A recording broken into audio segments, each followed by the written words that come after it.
Let's start now problem number 7, and it is analyze the given frame using stiffness method. You should start now drawing a sketch of this diagram.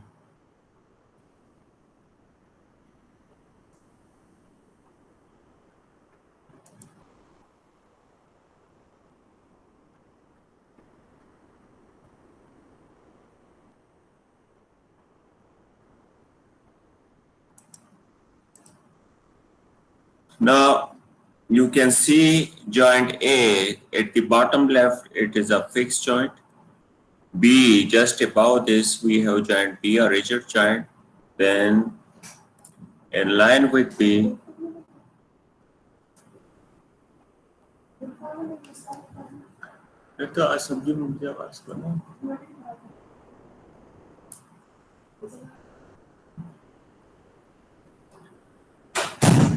and then we have E at the same level. D is a fixed support, and then F we have a fixed support now.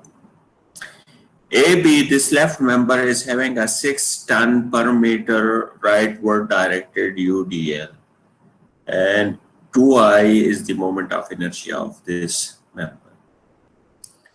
Then BC, 2I is the moment of inertia, and it is loaded 4 meters from the left now joint, 4.5 ton per meter. This 2 meter does not have any load. CE member, we have 9 ton point load. CE length total is 6 meters, but this 9 ton, it is located at 4 meters from joint C. EF member, the rightward vertical member, here we have a 6 tons per meter leftward directed UDL. It is leftward directed. 3 meters is the length of this member. CD member, you can see 2 meters and 2 meters, so it means it is 4 meters. At the center we have 4 ton pointed load rightward directed at the center of this CD. I are the moment of inertia. The CE member, it is also 2I, so maybe I can copy this one and can put it here to this side. Let's put this 2I, we need to bring it here. So this is also 2I. This is 2I, you can change the color of this also. Let's make this green. So this is also 2I. Now, coming to the kinematic indeterminacy of this problem, again, if you see at BCE level, it can go and can have a lateral displacement. It can go sidewise. And remember, delta at B will be equal to delta at C and delta at E. At the same level, we will have the same lateral displacement. So theta at B, theta at C, theta at E, and then delta at this BCE level, it is a 4 degrees kinematically indeterminate problem provided we neglect the axial effects. 2I, 2I, 2I, this is I, and this member is also 2I. So you should be making notes. AB is 5 meters, CD is 4 meters, and CF is 3 meters. The lengths are given. Similarly, horizontal distances you can note down. So now we go and decide about the unknown joint displacements. So translation at BCE level, that is our D1, rotation at B is D2, rotation at C, it is D3, and rotation at E, it is D4. These are our unknown joint displacements. D1, D2, D3, D4, we identify them as our unknown joint displacements. AD1 corresponding to this joint bead where we have D1, we can see a 10 ton loads applied there. At C we don't have any horizontal, at E we don't have any horizontal. At this level only 10 tons we have. So that is becoming our AD1 value. So AD1 is 10 tons.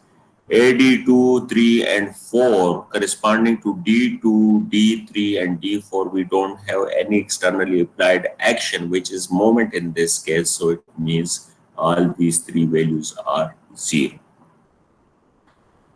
ADL matrix now, fixed end actions we will generate. So fixed end actions here now you can see.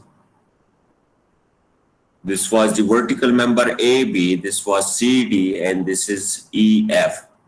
WL square divided by this 12. So W is 6 times L square. So 6 times 5 square and divided by 12. So this is becoming 12.5. So here you see 12.5, 12.5. You can see the share also. Similarly here PL divided by 8 you can see. And here you see it was leftward directed. So these are now the member end moments 4.5, 4.5. And this is the shear now. To balance this leftward, we have the rightward directed these shear forces. Similarly, for the horizontal members, you can apply the standard equations and can find out the member end actions here. This was off center, so this value we can verify this for from where it is coming. So it will become 9 times 2 times 4 square PAB square divided by L square. So L is 6 square. It is equal to PAB square divided by L square.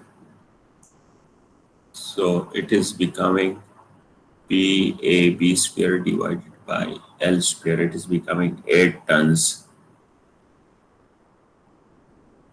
per, and here it is becoming 10. So 8 and 4, these are verified. Next will be 9 times 4 times 2 square divided by 6 square. So it is 4, so 4 is here. PAB square divided by L square, so 4, and PAB square divided by L square, so here you get PBA square divided by L square.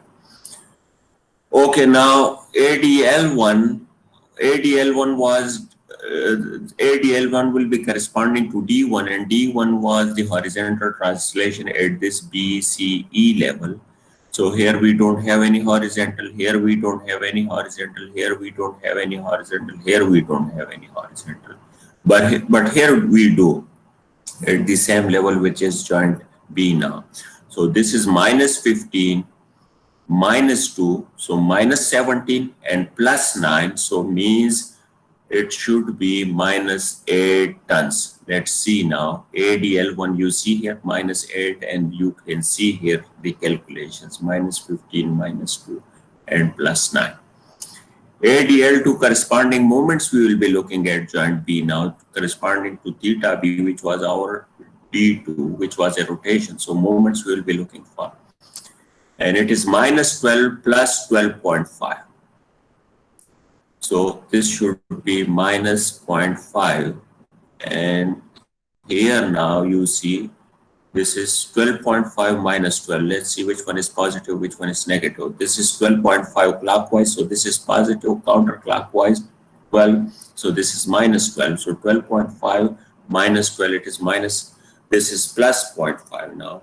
12.5 minus 12 is 0.5. So now ADL3 will be corresponding to D3 now. So we have plus 8, minus 4 and plus 2. So 10 minus this 4 is 6. So here you see 6. 8 plus 2 minus 4. ADL3 corresponding to ADL4 now corresponding to D4. So we have plus 8 minus 4.5. So this should be 3.5. And here we will see 3.5. This is how ADL1 matrix, ADL1, ADL2, 3 and 4 are calculated. So ADL matrix is complete now. Now, step number 3 is stiffness coefficient matrix. So corresponding to D1, we give a unit displacement now, and we give D2, D3, D4 equal to 0. So we provide a roller guide which can slide in the left-right direction. We slide it to the right by D1 is equal to 1. Here you see at the same level, we give the same translation now, a unit translation. Now, this will be 6EI delta divided by L square, and this is the balancing couple. Here 6EI delta divided by L square, and this is the balancing couple. 6EI delta divided by L square will give you the end moment now, and this is the balancing couple. Let's verify this value now from where this 0.48 is coming. So 6 times EI is 2 divided by L square, 5 square. So this is coming 0.48, which is written here. This you can verify by 12 EI delta divided by L cube. Similarly, these values you can verify. Now coming to the S11, so S11 will be this 0.192 plus 0.1875 plus 0.88, which are recorded here. So these are the corresponding actions now corresponding to D1 now, which was the translation at BCE level. Recorded, all are rightward directed, so are coming with positive sign. And their summation will give you S11 now. S21 now corresponding to D2, we have this counterclockwise movement now, which is 0.48 EI. So because of this counterclockwise, which is opposite to the clockwise positive D2, means it is negative now, so minus 0.48 EI. Corresponding to D3 now, we have minus 0.375. So minus 0.375, this will become S31, and S41 will become minus 1.33 EI. So first column of the stiffness coefficient matrix is generated, and this will give you the first column of the AMD matrix also. Now we keep D2 is equal to 1. So you see here corresponding to D2, this theta is equal to 1, theta is equal to 1 is given. Rest of now these joints are fixed now. D1 is equal to D3 is equal to D4 is equal to 0. We are putting 4 EI theta divided by L, 4 EI theta for this member divided by L, and the balancing couple you can find out. This is 6 EI theta divided by L square. We have this value. Now S12 will be this one, S22 summation of these two moments, S32 will be this moment, and S42 will be the moment here. Now S12 is equal to minus 0.48 EI. We don't have any horizontal action at rest of the locations. So minus 0.48 EI. S22 summation of these two moments. So 1.6 EI plus 1.33 EI. This is S22. S32 is 0.6667 EI, and S42, these member interactions are 0, so S42 is becoming equal to 0. Now here we are going to provide at C now a unit rotation. So this is part 3 of step number 2. Here you see now clockwise, clockwise, and clockwise. Clockwise member and moments generate. You can calculate them. Far end half of this amount, and balancing couple you can calculate. Now coming to S13, so we'll be looking corresponding to D1 now, the actions. Here we don't have any, but here at this C we have leftward directed 0.375, so minus 0.375, and here we don't have any. So S13 is minus 0.375 recorded here. This will be S23 0.6667 EI. S33 will be 1.33 plus 1.33 plus 1 EI, which is recorded here. And S43 is plus 0.6667. So it is, so third column of the stiffness matrix we have generated. Now last displacement is provided corresponding to D4. So D4 is equal to 1 and D1 is equal to D2 is equal to D3 is equal to 0. So now here now we provide a unit rotation, theta is equal to 1, theta is equal to 1 again in the clockwise direction. Member and moments generated in the clockwise direction. The same equation you can use for EI theta divided by L. Now at this level in horizontal forces I'm interested. So here we have 0 at B, at C we have 0, but at E we have leftward directed. So our S14 is becoming equal to minus 1.33. S24 is 0. S34 is plus 0.6667, so it's recorded here. And S44 is 1.33 plus 1.33, not 1.33, the moment I'm looking for. So this is 2.67 actually. So 2.67 plus 1.33, which is recorded here, and it gives us S44 values. Now, kinematically, the problem was 3 degrees and 4 degrees indeterminate, and now we have generated 4 by 4 degrees. This is now the stiffness coefficient matrix. So this process is step number 3 is complete now.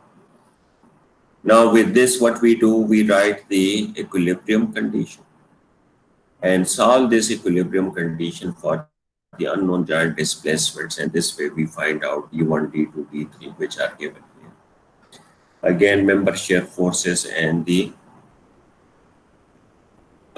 all member and actions and shear force and bending moment diagrams, you can do it by yourself.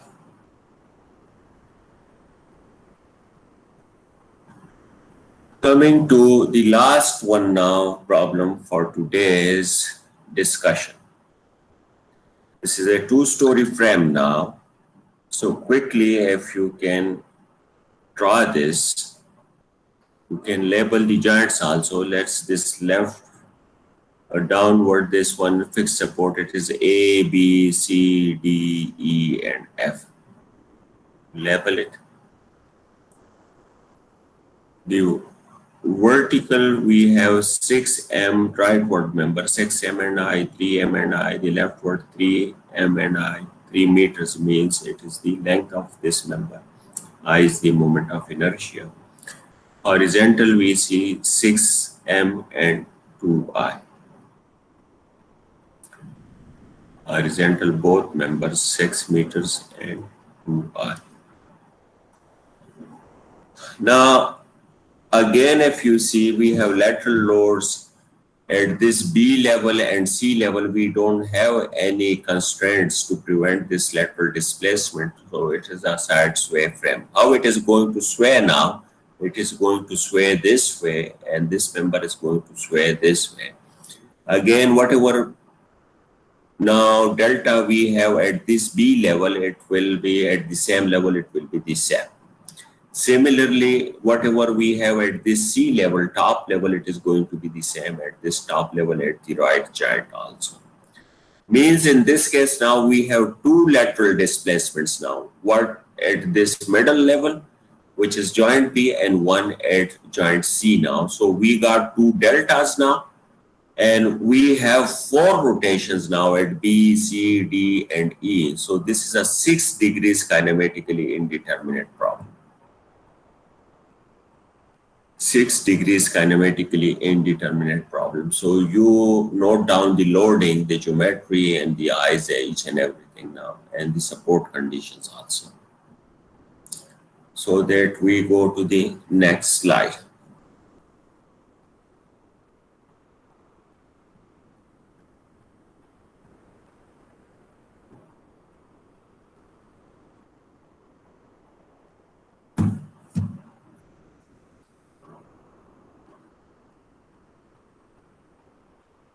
Okay, so here now we label now the different displacements now. Delta at the top level D1, at the mid level it is D2, again it is delta. Then rotation at the top left joint D3, D4, D5 and D6. These are our unknown joint displacements. So D1 up to D6, we declare them as our unknowns. AD1, AD2 corresponding to D1. Now let's see, we have 2 turns, and corresponding to D2 we have 4 turns in the same direction. So AD1 and AD2, they are 4 turns and 2 turns and 4 turns now. So we record their values. Corresponding to D3, 4, 5 and 6, we don't have any externally applied movement, so all those are becoming equal to 0, 0.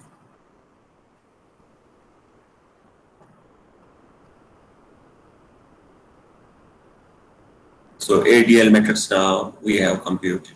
Step number 2 now, ADL matrix. For the vertical members, we don't have any member loading, so the member and actions are 0.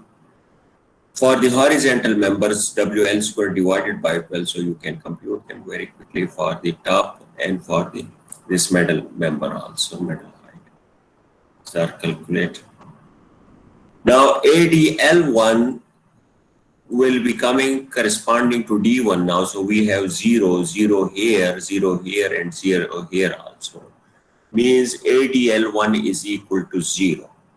ADL2 now at this B joint horizontal forces. Why? Because these are corresponding to D2 now. So 0, here is 0, here is 0, 0, this is 0, this is 0.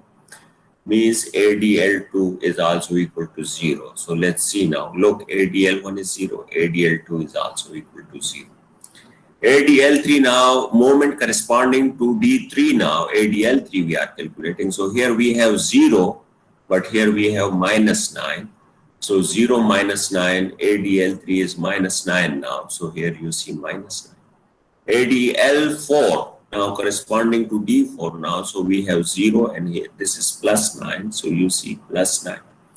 ADL3 now, ADL5 corresponding to D5 now. So we have 0 plus 0 and here we have minus 18. So this is minus 18, which we see here, minus 18 ADL5. ADL6 is coming corresponding to D6 now. So 0 plus 0 and plus 18. So this is plus 18. ADL matrix is complete. Now, stiffness coefficient matrix generation step number 3 now. So it will be having 6 parts now. First D1 is equal to 0 and D1 is equal to 1 and rest we have 0. So D1 is equal to 1 now. We are providing a roller guide which can slide up this right, left at the top level now. So we are sliding it to the right in the direction of D1 now and rest of the positions are fixed now. So you see here we don't have any displacement or rotation also. When it slides, what will happen? It is a translation now. So 6EI delta divided by L square, that moment will be generated. Now we find out all these member and actions from this member as well as from this member. Coming now to S12, which will be the horizontal actions corresponding to D1. S21 actions corresponding to D2. So this level actions we will be. Now S11 will be 0.44 EI plus 0.44 EI. So plus 0.888 EI. And S21 will be minus 0.88 EI from this value, minus 0.444 and minus 0.444. S31 now corresponding to D3 now, so it will be minus 0.666 EI. S41 will be minus 0.66 EI. S now 51 will be minus 0.666 EI. And S61 will be again minus 0.66 EI. Means now if we want to make the first column of this stiffness coefficient matrix, so plus 0.88 EI, minus 0.88 EI, and rest 4 values will be minus 0.666 EI. And here you can see those values. 0.88 EI minus and rest are minus 0.66 EI. Now second part of this step number 3, sliding corresponding to D2 now by a unit value. So here now we are sliding this corresponding to D2. Now here you see at giant B, we are sliding it towards the right, and this is going to be the distorted shape now. The upper part trying to come back, to it is causing a clockwise movement. The lower part trying to come back, so it is causing counterclockwise movement. Now similarly for the right hand side, and you can calculate the corresponding member and actions now. If you want to verify any number, we can verify this quickly now. Let's verify this 0.666 EI. So this will become 6 times EI. I is 1 now, so times 1 divided by L square. This L for this lower part is 3 now. So this will become 3 square, and it is equal to 0.6667. So here you see 0.6667, 0.6667. You can verify this couple also. It was counterclockwise, and the balancing is going to be clockwise, and it will be 12 EI. So 12 EI divided by L cube. So 3 cube means it is equal to 0.444. So 0.444 we see now. Similarly, for this side, you can calculate all these values, member and actions. Now, this will become your S12 now from this level, the horizontal forces. So this is minus 0.444 minus 0.444 EI. So this will make your S12 minus 0.888 EI. Let's verify this. So this is S12 minus 0.888 EI. Now, S22 will be 0.44 EI plus 0.44 EI plus 0.44 EI and plus 0.055 EI. These are the horizontal forces corresponding to D2 now. So let's do it now. So we have 0.444 times 3 times 0.444 and plus 0.055, which is 1.387, and here you see this is how this S22 is calculated, 1.387.